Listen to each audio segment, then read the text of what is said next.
Ambassador, what are Putin's options now? Pursue a scorched earth policy, lash out with unconventional weaponry, or withdraw, like Russia did in Afghanistan?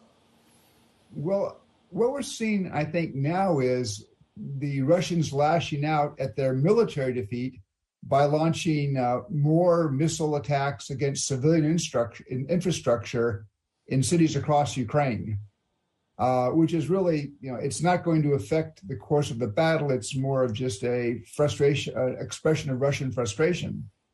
Now, Putin really has limited his options. The Russians have a manpower shortage, but Putin is trying to portray this war as what he calls a special military operation. He's trying to portray it as something small to the Russian public. So he doesn't want to mobilize. He is not mobilized. And that means his options are limited. He can't send draftees into Ukraine. He can't keep draftees longer than their term. And so you see these stories, for example, of the Russians scouring prisons, trying to get prisoners who are then given a couple of weeks of fighting and sent into battle. Ambassador, do we have any idea what is happening inside Russia itself? Are the people in Russia beginning to get the news that this is what their country is doing to another country? And are we seeing some kind of breakdown in the resolve of the Russian people?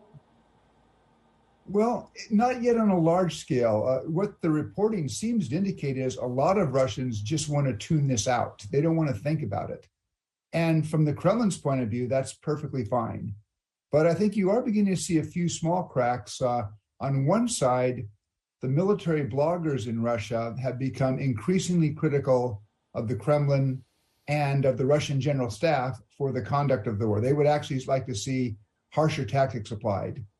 But on the other side, and this is, again, it's only in a couple cases, but you had a city council in St. Petersburg and a city council also in Moscow, both passing resolutions, one calling for Putin to be charged with treason, and both calling for him to step down. Now, those are just two relatively small city councils near St. Petersburg, near Moscow, but those are first cracks. And then just on the kind of the societal front, Alla Pugacheva, who is one of the real rock stars of the Soviet Union, she's now come out publicly in Russia criticizing the war.